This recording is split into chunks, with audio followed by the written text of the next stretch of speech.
Hoje é dia 22 de maio de 2022, 11 horas e 25 minutos, um domingo em Franca, São Paulo. Dia claro, sem nuvens, 20 graus. Nós estamos realizando o culto cristão no lar e optamos nesta fase pela leitura desta obra, Universalismo Crístico. Universalismo Crístico é uma obra canalizada, recebida por Roger Paranhos Bottini. Roger Paranhos Bottini nasceu em Porto Alegre, capital do Rio Grande do Sul, onde reside desde 1969. Formado em Administração de Empresas pela PUC, pós-graduado em Sistemas de Informatização e Telemática pela Universidade Federal, trabalha no Banco do Estado do Rio Grande do Sul como analista de sistemas. É médium desde a infância, quando passou a perceber a presença de espíritos necessitados. Posteriormente, a presença de instrutores, benfeitores da espiritualidade maior, que o convocaram para o trabalho que ora realiza através da divulgação das verdades imortais. Atualmente dedica-se em especial à missão de promover, de divulgar a visão espiritualista do terceiro milênio, Universalismo Crístico, que é justamente o tema central de seu livro, de mesmo título. Universalismo Crístico, o futuro das religiões, é um livro profético que procura preparar a humanidade para a visão espiritual do futuro.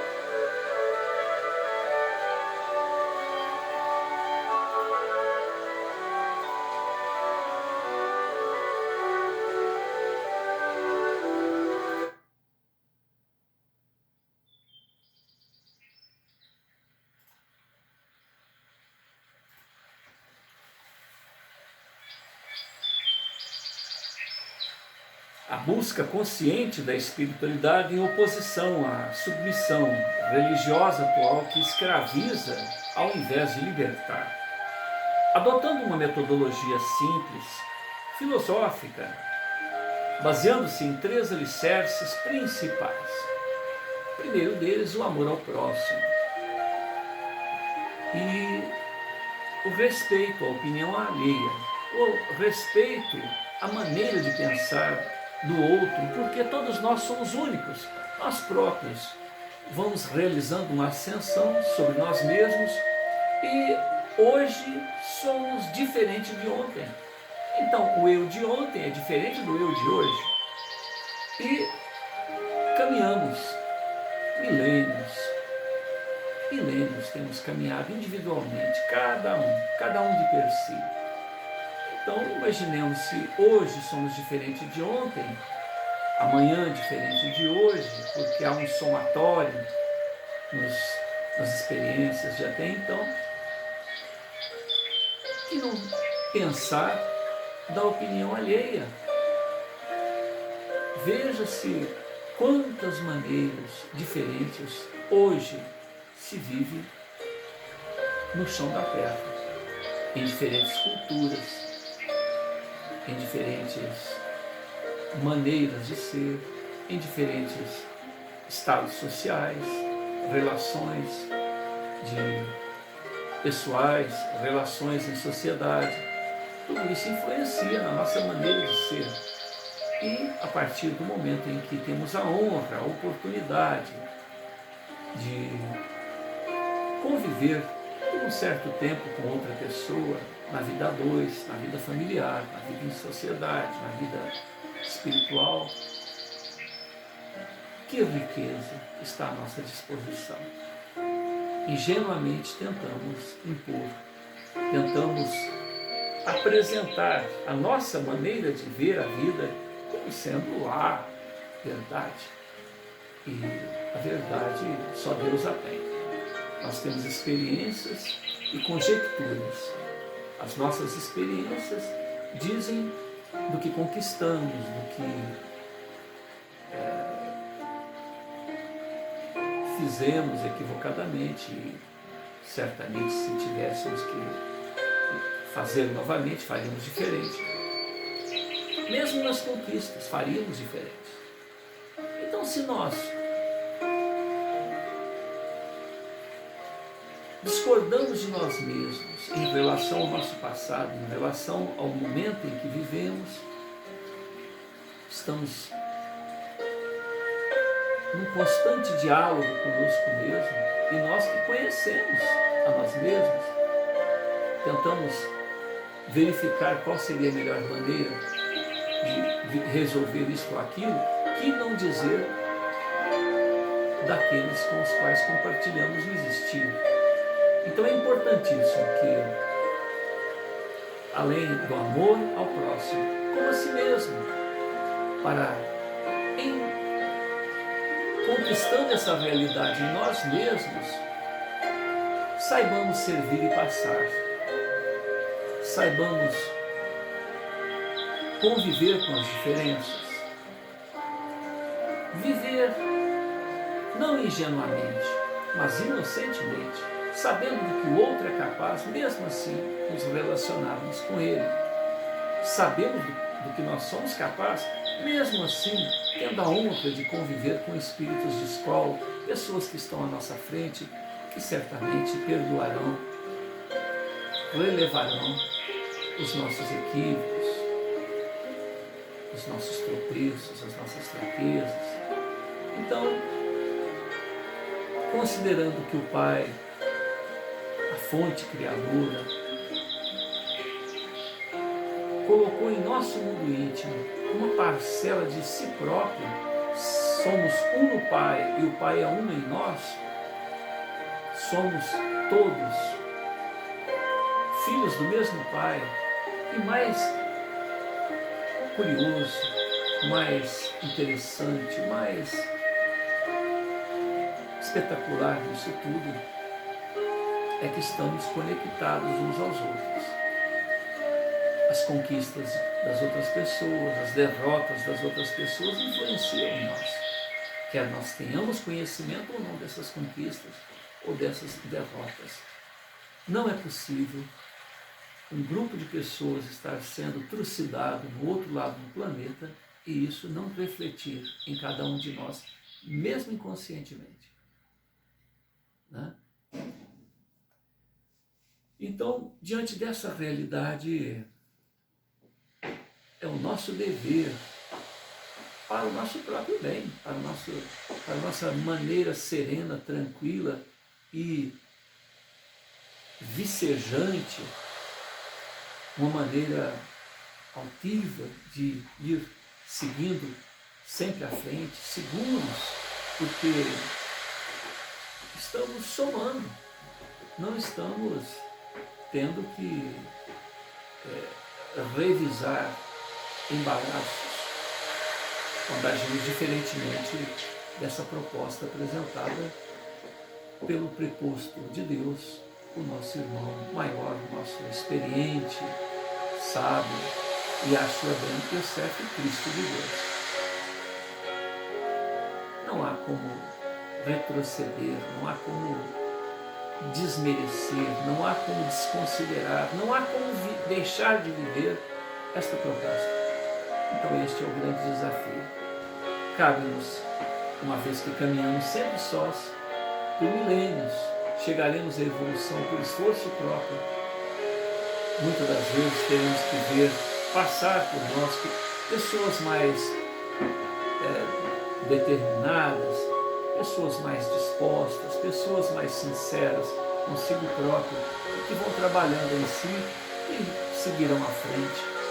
Deles veremos apenas o rastro luminoso, tal a distância do empenho, do trabalho, do esforço, desses que alcançam a iluminação, que alcançam a ressonância harmônica com a fonte criadora, que é amor. Então aprendamos a ouvir mais do que a dizer. Certamente temos que contribuir num bom combate, num bom embate, num bom diálogo, mas ouvir mais, porque afinal de contas, se partirmos para querer dar aulas para os outros, estaremos perdendo a valiosa oportunidade de aprender um tanto mais. Porque afinal de contas, daqueles com os quais convivemos, o que nos sobra são apenas as experiências. Aqueles que amamos sempre seguem adiante. Aqueles com os quais tivemos um entrevero menos agradável, mas que nos cabe revisar a situação e fazer uma leitura sempre sadia do ocorrido, uma leitura que nos faça crescer. Então, foi muito bom relacionarmos com pessoas indigestas, vamos dizer assim, no momento do relacionamento. Mas que certamente nós outros, como essas pessoas, também temos que crescer, temos que relevar, temos que seguir adiante, uma vez que tantos irmãos de vanguarda terão que relevar os nossos equívocos diante da oportunidade com os quais conviveremos com eles. Somos o resultado do investimento de muitos daqueles vanguardeiros que nos amaram, que investiram desde a nossa chegada aqui na Terra e muito antes disso, na propositura, no projeto existencial encarnatório em que nós estamos, né? Quando desencarnarmos, certamente, neste reencontro com esses empreiteiros, com esses que investiram na nossa melhora, tudo será muito bom. Independentemente da maneira com que nos reencontremos, tudo será muito bom. Fizemos o nosso melhor ou não. E novas propostas, novos desafios, afinal, a vida segue adiante.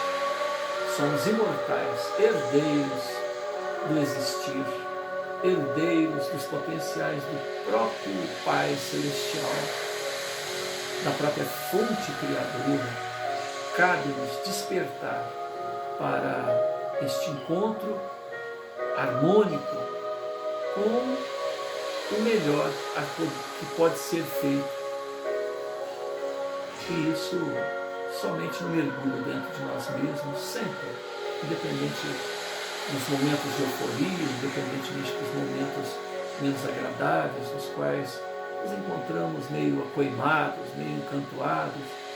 É essa harmonia com a fonte criadora que nos dará a direção. Calma. Ou segue adiante. Tudo vai dar certo.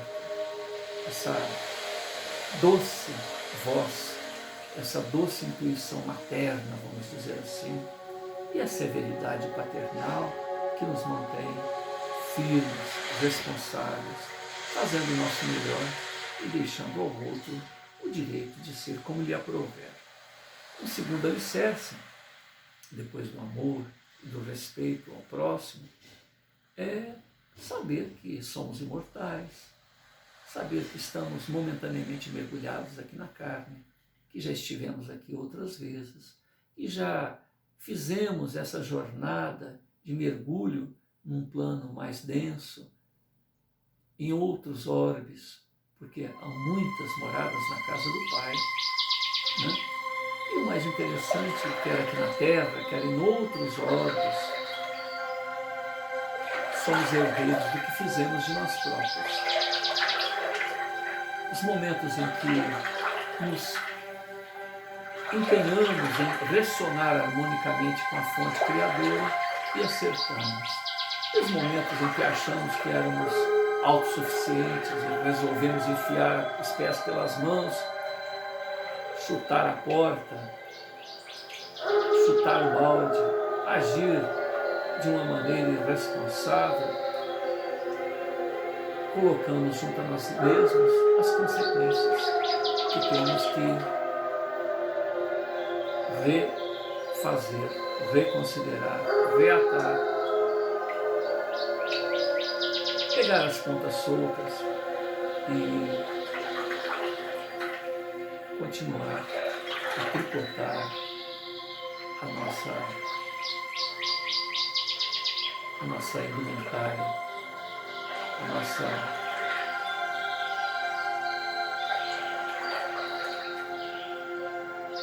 recurso para estar bem com a própria consciência e bem perante as pessoas que confiam em nós há milênios. Somos irmãos em Deus. Somos oriundos da mesma fonte.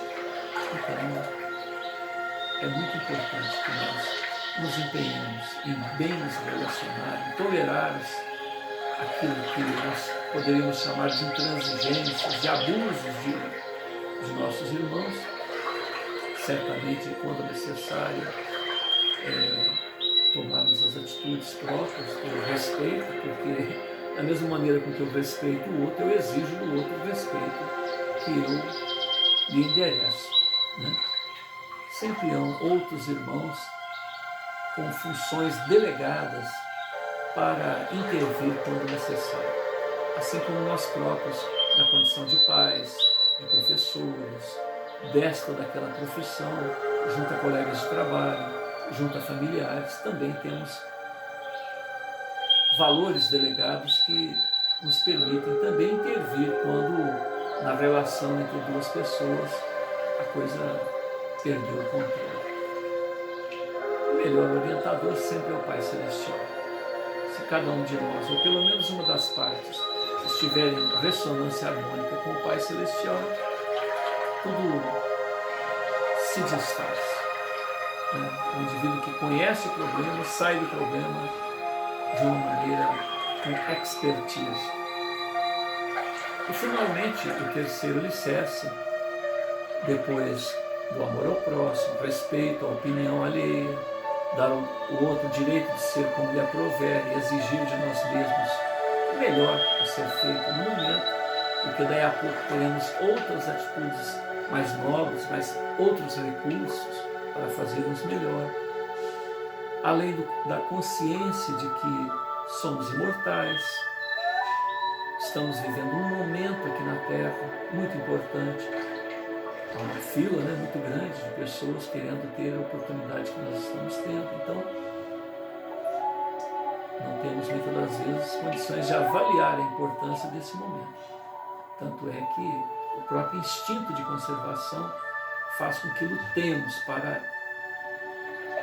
adiar o mais possível o nosso retorno à nossa vida natural, à nossa realidade primeira, que é o mundo espiritual.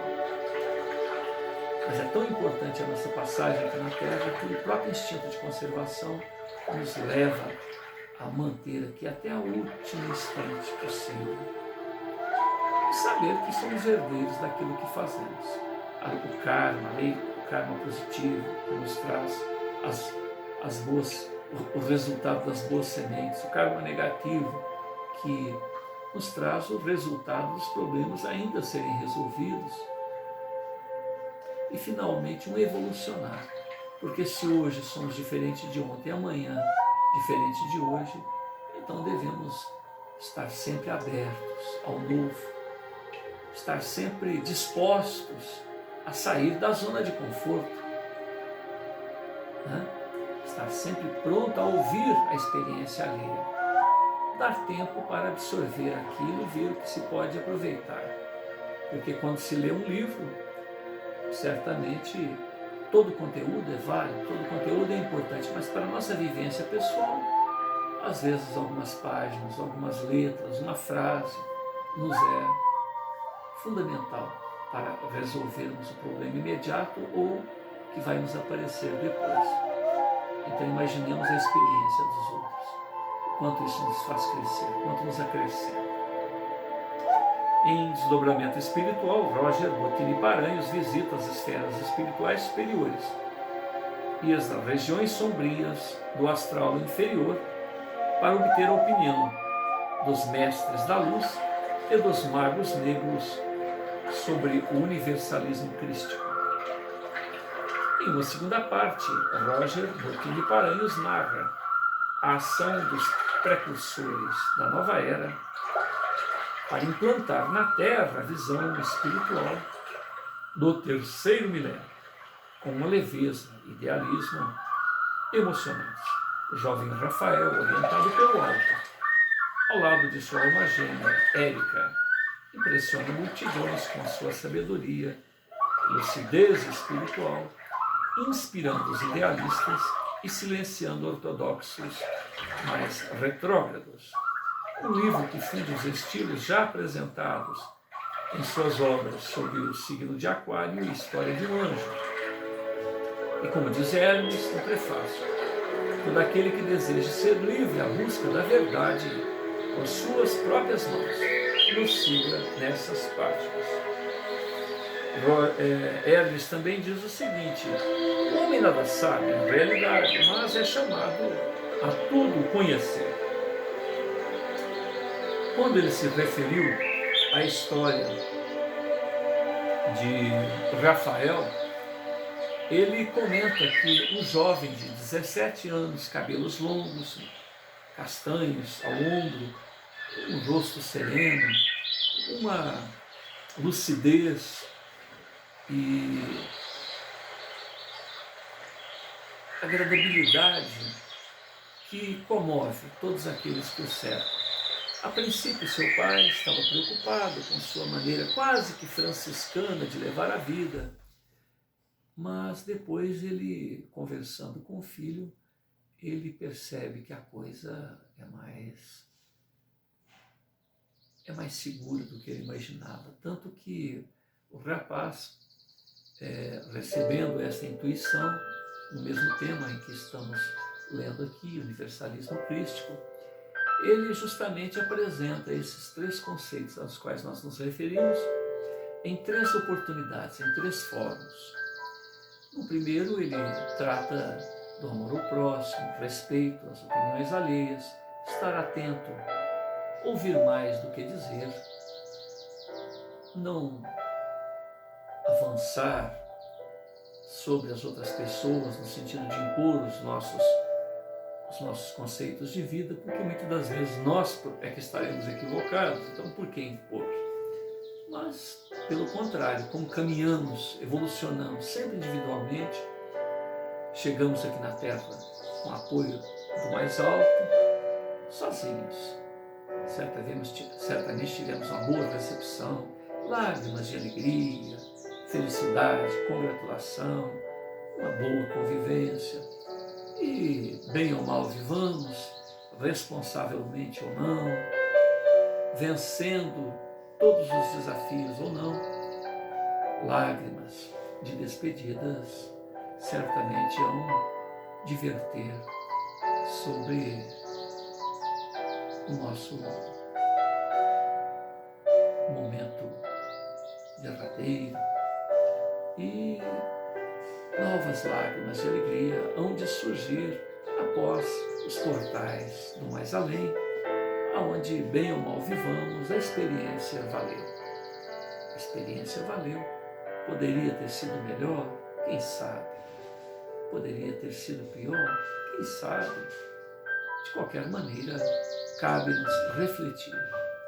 E justamente, estando atento às opiniões alheias, estando atento ao novo, é que nós facilitaremos essa jornada.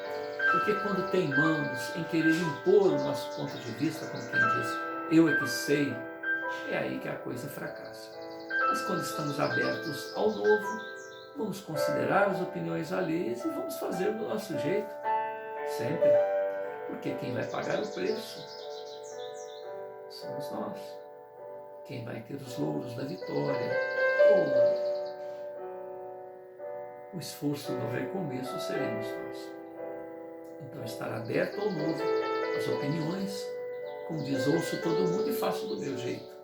Certamente, essas opiniões de todas as pessoas que nos cercam influenciam no nosso melhor a ser decidido naquele momento. Mas a experiência é sempre pessoal. é seguir adiante. No segundo fórum, ele fala sobre a reencarnação e a lei de causa e efeito, a lei do karma. Nesse momento, o público é maior, porque ele alugou um salão para 200 pessoas. No primeiro evento foram apenas 30. Não houve nem necessidade de microfone. Era de boca para ouvido o diálogo. No segundo momento, mais de 200 pessoas. E ali houveram certamente alguns presentes, alguns indivíduos mais afoitos, com paradigmas, com dogmas, com preconceitos, com pensamentos formados, num monoideísmo em torno de um conceito, de uma maneira de se viver, aonde, apesar de terem sido convidados para um diálogo sereno, tranquilo, uma troca de experiências entre irmãos, porque afinal de contas todos somos filhos do mesmo pai, né? Vamos dizer que num diálogo entre um pastor e um padre, num bom embate, eles dizem que são filhos do mesmo pai ou são funcionários do mesmo patrão, muito embora trabalhem em firmas diferentes. Cada um tem lá o seu propósito existencial, mas todos têm a consciência de que o pai, de que o dono da seara é o mesmo. Então, o que te cativa? O que é que tem de tão interessante na sua maneira de ver a vida? Por que você acredita que é dessa maneira?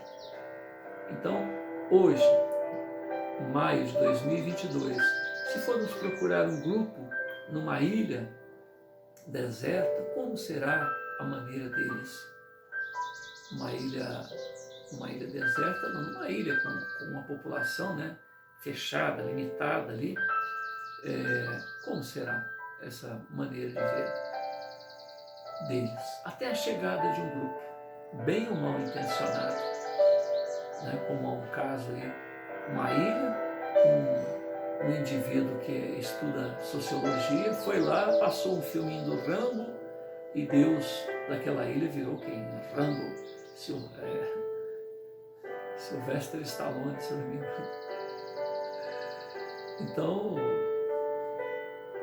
eles sequer imaginam que é um ator, eles imaginam que aquilo é um Deus. E vivem daquela maneira, com um facão na mão. Imaginemos se um dia eles desenvolvem um tanto mais, comecem a ter armas mais modernas, ou tem um barquinho, um aviãozinho, um navio, e resolvam divulgar a sua ideologia espiritualista do Deus Rambo para outros ambientes. Se não aceitar, o facão vai funcionar, né? Pedaço de pau, ou seja, é o que nós temos feito com a nossa maneira de ser. Em nome do Cristo, que só falou em amor, dizimamos populações de muçulmanos, pessoas que acreditavam em Maomé. E o reverso, né? Quem fala a verdade é Maomé. Quem for cristão, quem for judeu, quem for qualquer outra coisa, é alvo de homens-bomba, de atentados, de coisas que tais. Nenhum está certo, porque o Pai Celestial é o mesmo. Se a gente considerar essa realidade, não faz sentido essas lutas. Então, bem disseram o pastor e o padre. Nosso Pai é um só. E, no entanto, temos biologias diferentes. Nosso patrão é um só, trabalhamos em empresas diferentes. Então, que bom será nós conversarmos para ver o que há de comum nessas nossas empresas, nessa busca do nosso patrão. Separar o que é humano do que é a essência das coisas. Se a gente buscar a essência das coisas, certamente não haverá discordância.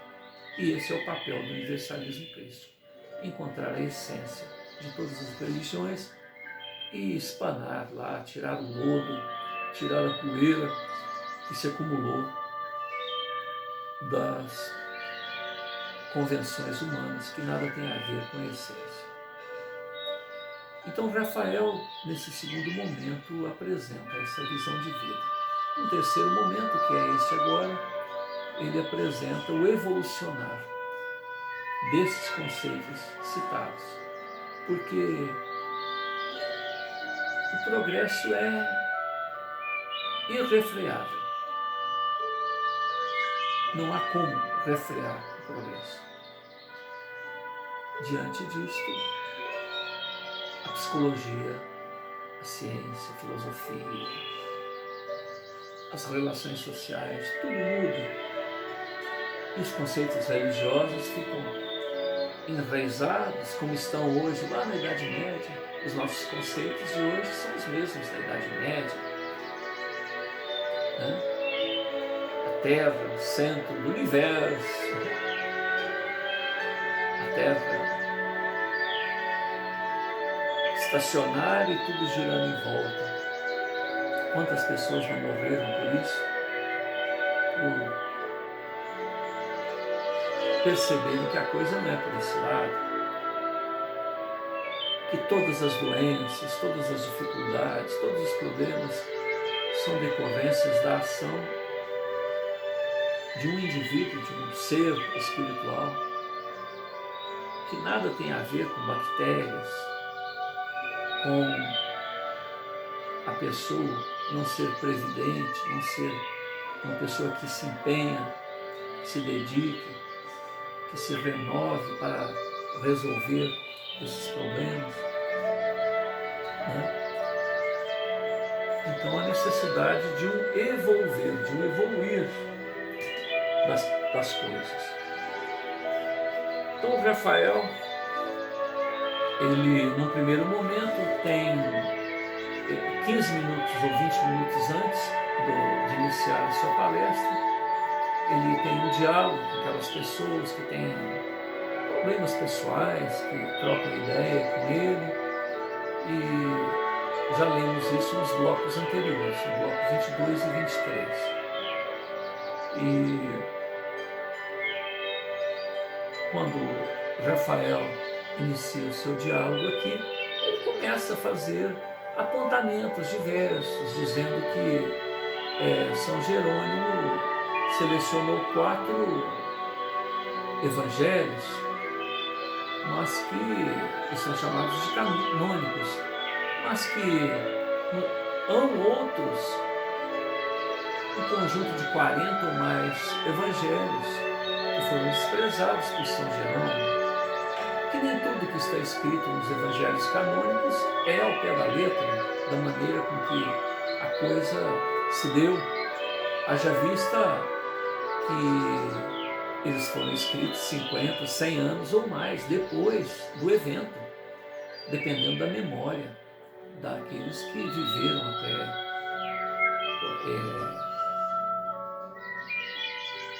até o momento em que eles foram escritos em grego, escritos em aramaico. Quantas distorções não foram colocadas, palavras que não foram ditas por Jesus, não anotadas, palavras que ele disse. Lucas, que seguiu Paulo, médico, né, Lucas, ele entrevistou Maria, teve a oportunidade de entrevistar Maria. Maria é contemporânea do Cristo, acompanhou a vida de seu filho, Maria, né, sua mãe. Então, o Evangelho de Lucas tem lá o testemunho da própria Maria. Né? Agora, e os outros? Né? Então, nós estamos fazendo esse comentário para dizer que acontece um fato na cidade, no bairro onde a gente mora, ou dentro da própria casa da gente, e quantas versões não aparecem em torno daquele evento. Agora imaginemos uma coisa relacionada ao Cristo. O próprio nascimento de Jesus, olha quanta coisa aconteceu o tempo começou a ser recontado. A história anterior, né, do Velho Testamento, ela,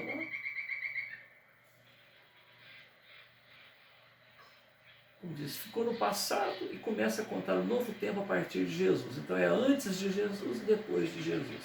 São Jerônimo ou algum outro que depois foi atualizar as anotações de São Jerônimo, errou a data, o mês.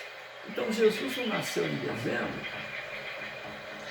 O ano 1 é o ano do nascimento de Jesus? Não. Há um erro de 5 anos, 6 anos, 4 anos. Nem se tem segurança se é 5, se é 6, se é 4. Então veja bem as nossas referências. Como é que uma pessoa consegue errar o ano do nascimento de Jesus? Está ali só para isso. Né? Os exegetas, aquelas pessoas que se dedicam integralmente à fidelidade do texto e não se tem certeza do ano exato do nascimento de Jesus, do mês exato.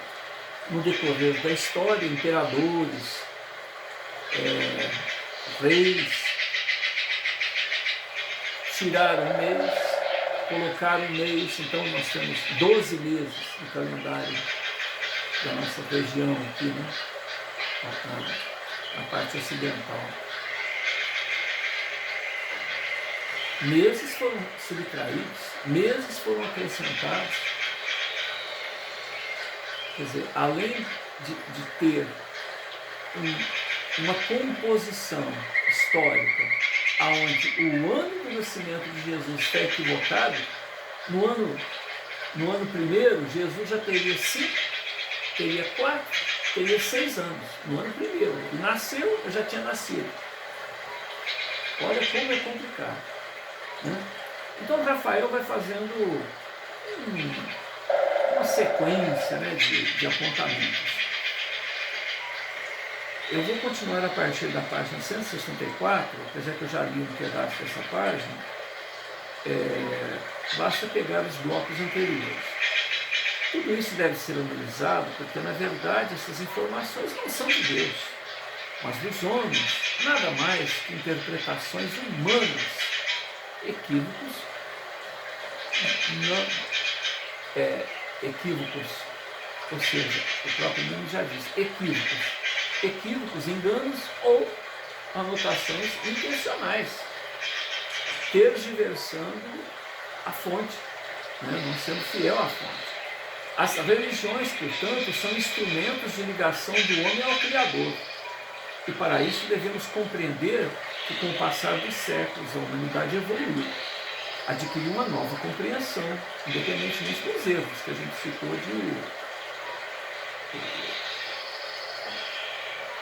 do tempo, né, das palavras.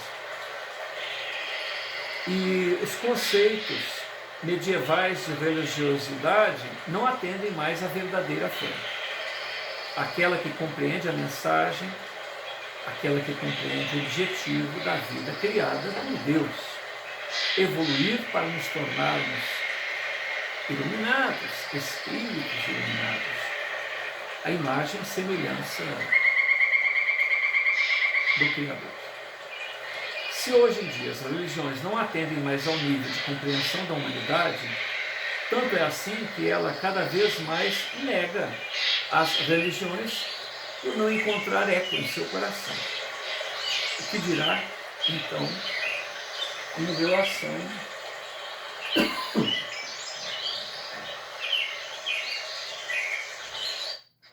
às gerações futuras?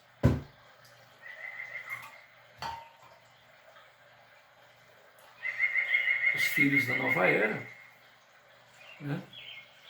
Em 50 anos, nós estamos em maio de 2022. Quanta coisa não mudou, né? Quanta coisa não mudou. Então imaginemos, daqui a 4, 5 gerações, o que significará esses conceitos religiosos medievais? Estaremos aí utilizando veículos à base de eletromagnetismo,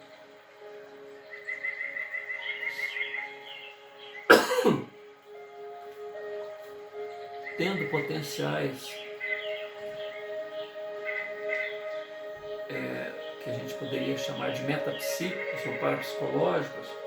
Estaremos lendo o pensamento do outro, diretamente na fonte, mergulharemos na mente do outro para saber o que ele realmente está pensando. Portanto, há de se fazer o que? Uma transparência. Temos que ser legítimos em relação a nós mesmos. Não agirmos de uma maneira desconforme do que realmente há aqui dentro, porque o outro vai mergulhar no nosso ambiente. Os espíritos desencarnados já fazem isso. Alguns indivíduos que têm recursos paranormais, recursos mediúnicos, que é a mesma coisa. O médium é aquele que vê o pensamento do desencarnado. Por que então não ver o pensamento do encarnado? Que também é um espírito, com o corpo físico. Basta treinar, basta buscar. O paranormal é o médium. O médium é um paranormal. São nomenclaturas porque eu identifico uma relação direta entre o encarnado e o outro. Então chama de paranormal. Mas o encarnado é um espírito. E o desencarnado é um espírito. Nós somos espíritos. Então são recursos de espírito para espírito que estão sendo utilizados. E uma nomenclatura cria uma separação, mas não existe separação, é o mesmo proceder para pegar o pensamento do desencarnado, o mesmo para pegar o pensamento do encarnado. Nós estamos falando só disso, de pensamentos, mas e outros recursos? Manipular a matéria, porque afinal de contas esse corpo é matéria, tudo ao nosso redor é matéria. Nós evolucionamos manipulando a matéria. Orientam os amigos espirituais no sentido de informar que a mônada, o germe da vida, o espírito na sua fase embrionária, dorme no mineral, sonha no vegetal, agita-se no animal e desperta no homem. Mas uma informação muito recente, antes de sair da fase animal para vir para a fase hominal, existe a região dos elementais. Essa informação para mim é nova, eu não conhecia.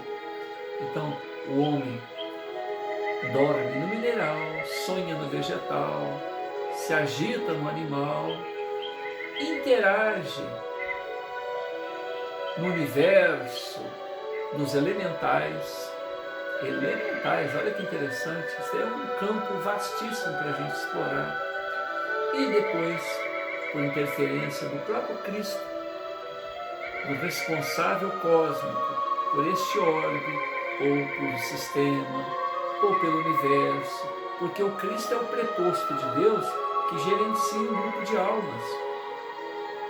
Por ação do Cristo, quando a mônada espiritual sai da fase animal, é colocado em determinados mundos muito bonitos, mundos primitivos, mas sem os conflitos que a gente encontra na fase hominal, e ali esse ser trabalha com elementos da natureza, manipula os elementos da natureza, no caso aqui a água, o ar, os minérios, o fogo.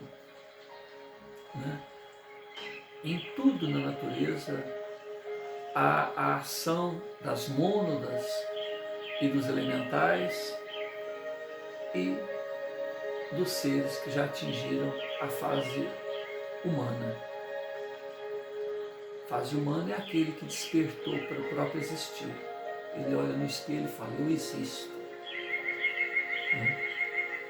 E daí o progresso continua, porque nós estamos falando em Cristos.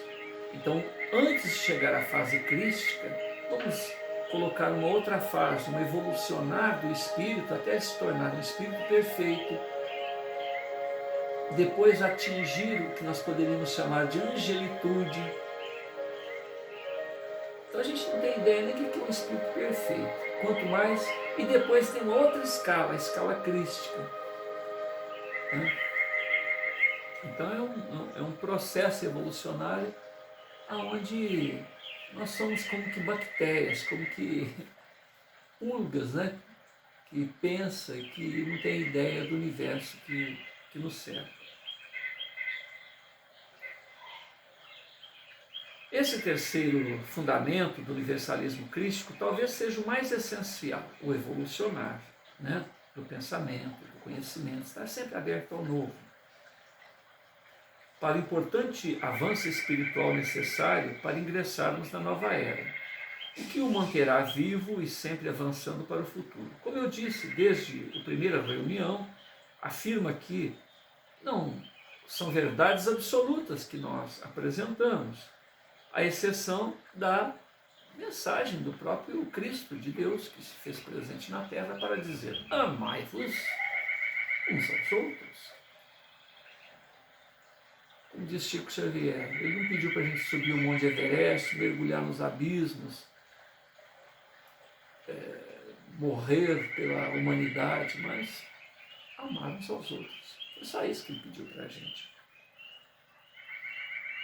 Não é possível que no início do terceiro milênio ainda estejamos escravos de conceitos religiosos tão medievais como a crença de que devemos ser subservientes a Deus e que Ele é uma entidade externa. Olha que visão renovada que Rafael traz. Somos um com o Pai, o Pai é um em nós. Somos a essência do próprio Criador. Jesus falava: vós sois deuses. Aquilo que eu faço, vós podeis fazer e muito mais. Olha que parece um absurdo, né? Como que a gente pode fazer a mesma coisa que Jesus fazia e muito mais? Somente evolucionando, né? Os amigos espirituais orientam que Jesus tem 13 bilhões de anos, a idade do universo. Porque o Pai é eterno. Antes desse universo existir, existiam outros universos. O universo, o espaço em que Jesus evolucionou, muitas das vezes nem existe mais. A matéria, a constituição que compunha tudo aquilo onde ele fez o progresso evolutivo desse, tal qual nós estamos fazendo, até atingir a condição de Cristo. E é um Cristo novo, é um Cristo iniciante. Se a gente jogar que Jesus tem 13 bilhões de anos, não importa o número, se é exato, se não é, só para a gente ter uma ideia, mas a informação que tem é essa. A Terra tem 4,5 bilhões de anos. Jesus tem 13 bilhões de anos. Há 4,5 bilhões de anos ele já estava na condição crística e assumiu a responsabilidade de cuidar do nosso órgão, de cuidar de todos nós, vamos dizer assim. Porque o planeta, depois de, olha só, 4,5 bilhões de anos tem a Terra, mas a humanidade está presente aqui há alguns milhares de anos. Milhares, depois de milhares vem milhão, vem bilhão. É como se fosse um livro dessa grossura e a humanidade está aqui nessas últimas páginas. Então, a grandeza dele de ter administrado a construção desse orbe, desde lá do momento em que era apenas, né, uma explosão de energia, depois formar a crosta, depois ir criando tudo isso, né? Jesus é tão grande nos seus potenciais que há líderes religiosos que acham que Jesus é o próprio Deus. Uma vez eu estava conversando isso com a minha mulher e eu falei: nossa, você sabe o que eu descobri? Que Jesus fez o planeta, que ele utilizou, e fui contando os detalhes e tal. E falei, uma informação mais recente ainda, falei para ela: Jesus, ele é o administrador de Crion, de Capela, de Alcione. Nós estamos aqui na Terra, muitos de nós somos degredados de Capela. A gente não acompanhou a evolução lá E Ele, que é o Cristo também de capela, mandou a gente aqui para a terra. Criam. É um mundo primitivo, onde muitos de nós também seremos novamente degradados, se não fizermos por merecer, se não fizermos por ter uma reforma íntima, ou seja, não nos adaptarmos à única mensagem que Ele pediu: amem-se. Ame-se e ame ao próximo, ame a Deus, respeite a opinião do outro. E no amor a gente encontra todas as necessidades, todas as dúvidas, e encontra todas as respostas para esse evolucionar, para estarmos aptos a continuar neste planeta azul, né, neste chão da terra, porque a maioria de nós seremos degradados. Há muitas moradas na casa de meu Pai, diz Jesus. E Ele é o Cristo de 5 orbes. E eu apresentava esse conceito para minha mulher, e ela olhou para mim assim com uma certa ironia, com certa... diz, coitado dele, você não sabia que Jesus é Deus? Você está falando que Ele está administrando aí 5 planetinhas? Não, Ele administra o universo inteiro. Olha como que são os conceitos de vida, né? Enquanto eu estou admirado de saber que alguém tem o potencial para administrar toda essa humanidade, 30 bilhões de almas estão sob seu cuidado aqui na Terra. Há informações de que somos oriundos de orbes diferentes. Estamos aqui numa amálgama, trocando experiências. Somos espíritos renitentes no erro, conforme a gente comentou, alguns viemos de capela e outros orbes. Essas informações chegam a dizer que Jesus recolheu almas de 30 orbes diferentes para compor essa humanidade presente aqui na Terra, né? Então, é nesse laboratório, nesse cadinho de relacionamento de uns com os outros, é que nós vamos evolucionando. Por isso é importante. Se viemos de locais tão diferentes, é mais importante ouvir do que falar. É mais importante aprender com a experiência do outro. Usa lá o que quiser, usa lá o que interessa, ouça todo mundo e decida por si próprio qual que vai ser a sua atitude daqui para frente, né? Então, diante dessas informações que a gente está apresentando agora, olha o que o Rafael fala. Se hoje em dia as religiões não atendem mais ao nível de compreensão da humanidade, tanto é assim que cada vez mais se nega as religiões por não encontrar eco no coração. O que se não dirá das religiões futuras, que são almas eleitas para o novo estágio evolucionário da Terra no terceiro milênio? O terceiro fundamento do universalismo crístico talvez seja o mais essencial, o mais importante avanço espiritual necessário para ingressarmos na nova era e que o manterá vivo e sempre avançando para o futuro. Como eu disse desde a primeira reunião, o que eu afirmo não é uma verdade absoluta, à exceção das palavras do Cristo: amor ao próximo, respeito ao conhecimento, às experiências, à sabedoria daqueles com os quais compartilhamos o existir. Ouvir mais do que querer impor. Logo, tudo está aberto à troca de ideias, a um estudo. A busca do debate filosófico e científico deve ser sempre impulsionado, deve sempre impulsionar o saber espiritual para o futuro. Não é possível que no início do terceiro milênio ainda sejamos escravos de conceitos religiosos tão medievais, como a crença de que devemos ser subservientes a Deus e que Ele é uma entidade externa, quando na verdade é o nosso Pai, é o nosso gestor. Deus é bom, disse Jesus. Um dos discípulos chegou para ele e disse: bom mestre, mestre sim, mestre eu sou, mas bom, só o Pai. O Pai, então, a fonte criadora é amor. Por amor, Ele nos coloca de frente às consequências do que fizemos. Por mérito acertamos, por mérito refazemos e continuamos a nossa jornada. O Criador não deve ser visto de forma paternalista, como se servisse somente para atender lamentos, pedidos.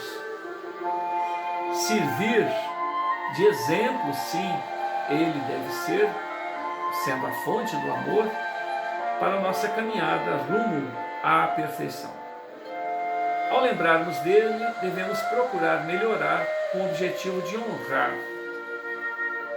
a nossa origem, honrar a nossa destinação, honrar a ressonância que existe entre a fonte e nós outros. Somos deuses em potenciais.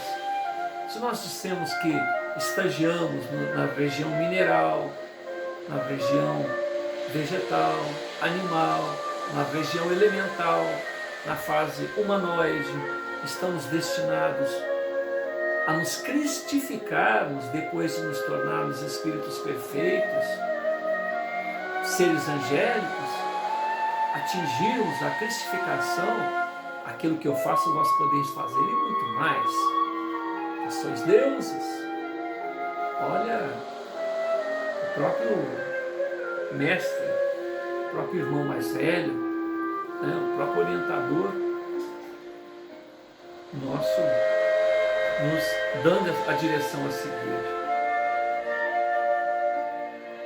Então devemos procurar melhorar, atingir o objetivo, honrando o Altíssimo. O sacrifício ou o pagamento de promessa mais agradável aos olhos do Criador é o cultivo de virtudes crísticas. Rituais de natureza exterior são inúteis. Nós somos centelhas do Criador e possuímos um potencial ilimitado. Não faz sentido que nos comportemos como criaturas frustradas.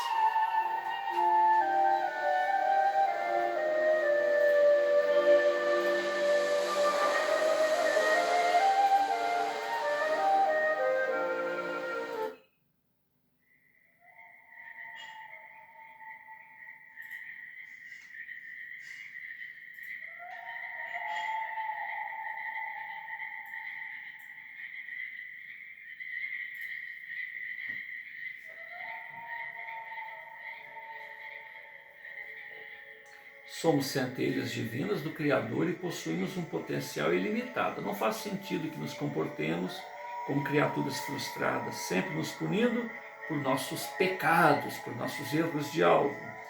Pecado é não evoluir. É não abrir a mente, isso é pecado. O resto é experiência evolutiva. Hoje em dia, o errar faz parte do acertar. Qualquer habilidade, vamos dirigir um carro, vamos aprender uma profissão, vamos realizar um trabalho, vamos corrigir nossos filhos, enfim, tudo que vamos aprender uma língua. À medida em que erramos, a experiência é fixa, de tal maneira que naquele aspecto a gente não erra mais. Então colheremos o que plantamos, mas só acertaremos e nos tornaremos filhos verdadeiros de Deus através da vivência dos nossos próprios erros. Erramos, e daí? Levantemos e continuemos a jornada. O erro é filho da ignorância. Meus irmãos, vamos abrir as nossas mentes, diz Rafael. Sigamos em nossa jornada com o primeiro alicerce do universalismo crístico em nossos corações. Amor ao próximo, sem cabrestos, sem paradigmas, sem preconceitos, sem embaraços medievais. procurando aprender ou compreender que somos seres iluminados e não pecadores amaldiçoados. Vamos nos valorizar, nos tornar dignos do título Filhos de Deus. O universalismo crístico exige que sejamos filósofos, sejamos cientistas, observadores do existir, observadores de nós mesmos e daquilo que segue ao nosso redor. Filósofos porque pensemos tudo que aprendemos no campo da religiosidade e aperfeiçoemos esses ensinamentos para uma visão verdadeiramente espiritualizada, sem os embaraços das convenções humanas, que nada tem a ver com a essência que originou aquele próprio conceito de vida, a respeito dos valores eternos. E cientistas, porque a realidade material, a realidade espiritual não devem ser dissociados. Será através do estudo científico, ou seja, do método, do controle, da repetição, que se obterá as primeiras comprovações da vida após a morte. E que não é apenas mera fantasia das mentes simplórias. Esse avanço da ciência associado à vida espiritual permitirá que o homem do futuro desfrute tecnologias ainda invisíveis, ainda inalcançáveis pelos 5 sentidos humanos. E quem define o que é certo e o que é errado? Nem tudo pode ser comprovado de forma categórica. Então, essa informação ficará em suspenso, aberta a debates, até que um dia se chegue a um consenso. O que não podemos é continuar a manter crenças que não se sustentam. Elas são fruto de uma devoção cega e sem base coerente. Não somos bonecos, robôs em que Deus injeta sua graça para nos tornarmos melhores. O homem é fruto de suas ações, aquisição de consciência, e não alienado, controlado pela vontade externa. As gerações futuras terão uma expectativa de vida muito superior à atual, por causa da mudança dos hábitos, avanços da medicina em todas as áreas. Há uma longevidade que permitirá um acúmulo de conhecimento muito maior nessa mesma vida por parte das pessoas, estimulando-os ao inevitável, ao irrecusável progresso. A mente progressista do terceiro milênio estará sempre aberta para descobrir o novo, estar abertos para o inesperado. No campo da filosofia religiosa, novas descobertas trarão luz aos ensinamentos mal interpretados dos grandes avatares da Terra. As pesquisas históricas sobre a personalidade de Jesus nos farão ver uma nova mensagem por detrás daquela distorção criada nos primeiros séculos do cristianismo e na Idade Média. Será o fim de rituais sem sentido, simbologias que nada acrescentam para a real metamorfose humana, para o crescendo de cada um de nós, das trevas para a luz. A confrontação sobre crenças de cada religião poderá nos trazer uma visão mais coerente, universal, sobre a mensagem de Deus, seus objetivos para a nossa evolução. Não podemos mais nos submeter aos dogmas das religiões, às escrituras ditas sagradas que foram escritas pelos homens, pois se assim nos comportamos, jamais teremos um progresso no campo espiritual. As religiões ensinaram os nossos antepassados a não questionar a palavra de Deus, que isso era pecado, falta de fé. É muito fácil perceber que isso era interesse, cabrestos, para manter o controle sobre fiéis. Já a verdade cristalina de Jesus era outra. Conhecereis a verdade e ela vos libertará. Do alto de seu reino de luz, o grande mestre aguarda o nosso despertar. Ele espera que abandonemos a alienação imposta pela própria sociedade, pelas religiões, e que mergulhemos na busca por respostas. Nós estamos entrando em uma nova era, que selará o fim de gurus e de líderes religiosos. Eles não serão mais necessários, pois o homem do futuro compreenderá que a verdade e a única religião é a própria consciência em busca de espiritualização. Nós paramos na página 166. Aqui um diálogo vai existir entre ele e o público. O próprio Martim Lutero foi amaldiçoado, né, pelo Papa. Ele cometeu uma blasfêmia, né? O Martim Lutero dizia que o homem, ele conversa com Deus diretamente.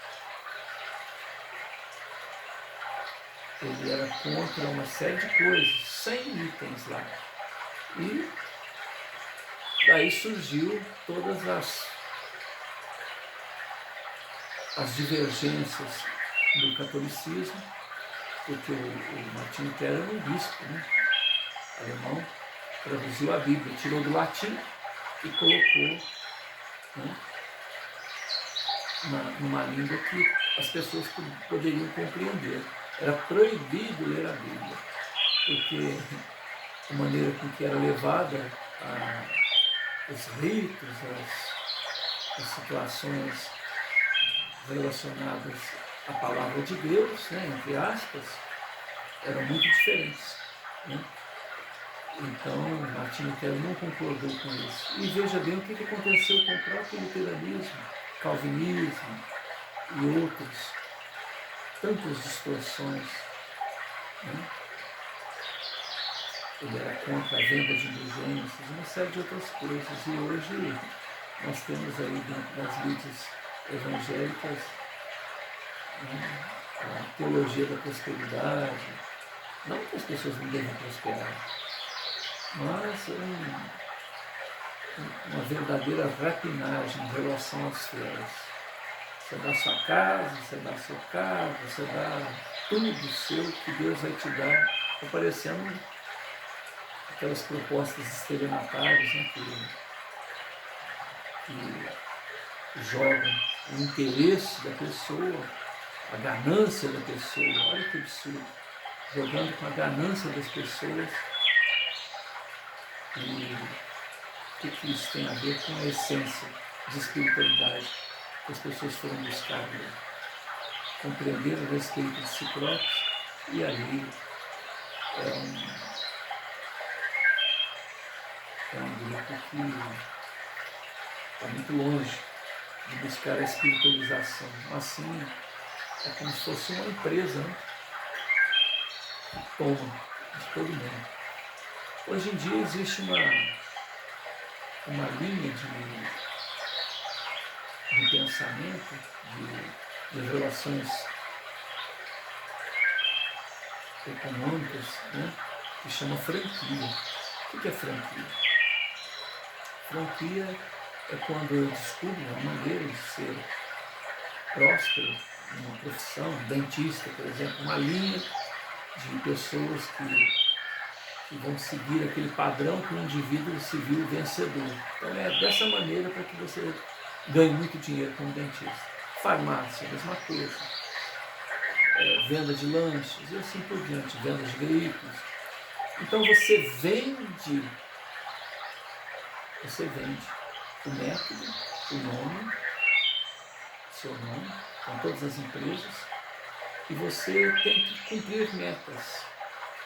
Você, além de pagar para entrar no negócio, tem que criar tem que ter um patrimônio, tem que ter um recurso próprio para montar a empresa que é sua, franqueado, copiando lá a matriz, né, copiando lá as orientações de quem inventou aquela maneira, e certamente ganha dinheiro.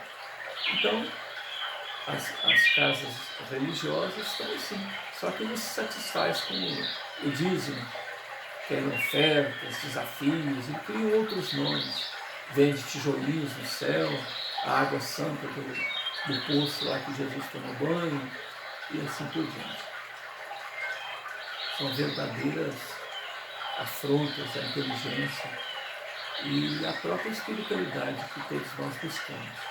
Então, diante de tudo isso, muitos de nós resolvemos, por malandragem, às vezes, nos mergulhar no materialismo, porque pegamos esta maneira de proceder, onde a fonte, a essência, não tem nada a ver com as práticas, com o movimento, com a maneira de se levar. Então, o que tem de Cristo nesse proceder? Eu vi certa vez uma pessoa dando depoimento: eu vou ser a pessoa mais rica da América do Sul. Todo mundo, aleluia, peraí. E os outros também não vão ser ricos? Como que ele pode ser o mais rico da América do Sul? Dando lá, colocando verdadeiras fortunas de gasofilácio, levando isso ainda pelo lado da boa-fé, como se fosse verdade que a pessoa está dizendo. E pode ser coisa combinada também. Né? Mas vamos colocar boa-fé. Como que um pastor, uma pessoa, aceita uma ideia? Fulano vai ser o cara mais rico. E se o outro quiser ser mais rico? Olha, não. Por que ele tem que ser o mais rico? Que lição é essa? Então, porque eu vou ser o mais rico, eu vou dar uma grande fortuna para a igreja. Né? Agora, vocês me perdoem o lado que eu vou entrar, porque eu sou policial. Pessoas que fizeram ofertas, uma vez que acordam, despertam pelo que fizeram, percebem que o que foi prometido não aconteceu, quer dizer, deu 1.000 esperando 100.000 do Pai Celestial e aquilo não aconteceu, a pessoa retorna lá, o pastor diz para ele, zombando: olha, nós temos bons advogados, você pode fazer o que você quiser, não vou te devolver, isso é problema seu, você deu porque você quis, é você que não teve fé suficiente para ele. Olha aqui, quer dizer que na hora de fazer a proposta, eu pego a pessoa e levo ela em cima. Depois eu tiro a máscara e jogo, se vire, procure seus direitos. Como policial, eu vi isso muitas vezes. E entra na justiça, chega lá o juiz fala: filho, você deu porque você quis. Você entregou a chave do carro. Tem pastor que não aceita nem carro financiado, tem que ser carro quitado. Porque o carro financiado vai dar problema para eles.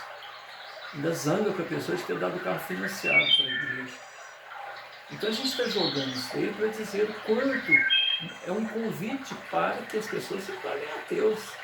Se você for considerar isso como espiritualidade, nós estamos falando só da lide cristã.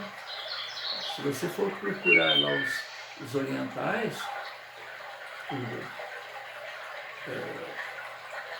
nós sabemos que somos todos imortais, filhos de Deus, e o cara vai pegar e colocar: eu tenho o direito de pisar em você porque eu estou numa situação melhor, você está aí passando a apertar. Em vez da solidariedade, da fraternidade, do amor, de pegar o outro e levantar, não. Eu estou aqui, olha, usa até a reencarnação para justificar essa prepotência, manter os privilégios. A pessoa sai na rua, os párias, né, aquelas pessoas comuns, tem que se afastar, porque a sombra desse não pode encostar, porque senão ele vai se tornar um impuro. Olha como se distorce as coisas. Mesmo a pessoa tendo uma visão reencarnacionista, nada tem a ver com o amor, com a solidariedade, com o respeito, com a troca de experiência. Né? Então, realmente, Rafael e sua equipe, Roger Bottini Paranhos, trazendo essa visão renovada a respeito da mensagem de Jesus e seus propósitos, porque, na verdade, todos esses avatares que chegaram à Terra antes de Jesus buscaram preparar o caminho para que a sua mensagem tivesse uma corrida. Porque até então era olho por olho, dente por dente, mão por mão, pé por pé, pisadela por pisadela, ferida por ferida. Era a lei de Italião. Nada mais justo. Matou, eu vou lá e mato alguém. Matou alguém da minha família, eu vou lá e mato. As pessoas faziam o pior. Né? Você machucava uma pessoa, ele ia lá e machucava a sua família inteira. Então, a lei de Italião era o máximo que a pessoa conseguia entender. Então vem Jesus e fala, não, se alguém te bate numa face, ofereça a outra, se alguém te pede emprestado, dá para ele. Se alguém te obriga a caminhar 1000 passos, vai com ele outros 1000. Isso não por exemplo, tem uma explicação a respeito de caminhar, porque o romano, quando invadia a terra alheia, como fez com os filhos de Israel, existia um parágrafo lá, uma norma. Quando um romano chega, você, povo que é conquistado, é obrigado a carregar a bagagem do romano 1000 passos. E Jesus vem e apresenta uma outra versão. Não, mostra que você é livre. Caminhe com ele mais 1000. Então, ele te obrigava a caminhar 1000 passos por determinação, né, de Roma. 1000 outros passos você caminhava porque você queria. E aí o cara, achando que você era trouxa, dizia, não, então acaba de levá-la para mim. Eu falei, não, eu já caminhei os 1000 passos seus, 1000 passos que eu quis caminhar, e daqui para frente o problema é seu. Ele mostrava a liberdade dele, a consciência de ter que obedecer à lei romana, a liberdade dele de caminhar 1000 passos, mas nem mais um passo depois dos 2000. Então tem essa interpretação, para mostrar que não é que você era submisso ao romano em dobro, mas nos 1000 passos que você caminhava por sua conta, representava a sua liberdade de caminhar 1000 passos, de boa vontade, mas nem mais um. Né? Enfim, tudo isso que nós estamos vendo aqui mostra que somos caminheiros solitários nesse processo evolucionário e devemos ouvir tudo e decidir mais consciente, mas decidirmos sabendo que nós seremos responsáveis pelas consequências de nossas decisões. O Pai Celestial nos coloca à frente a vários desafios para que nós cresçamos. Acertando ou errando, pouco importa. Tudo será a nosso favor. O erro também nos ensina uma outra maneira de levar a vida. Muita paz a todos. Obrigado, Jesus, por essa oportunidade, que esse clima permaneça no coração de cada um de nós, hoje e sempre. Obrigado.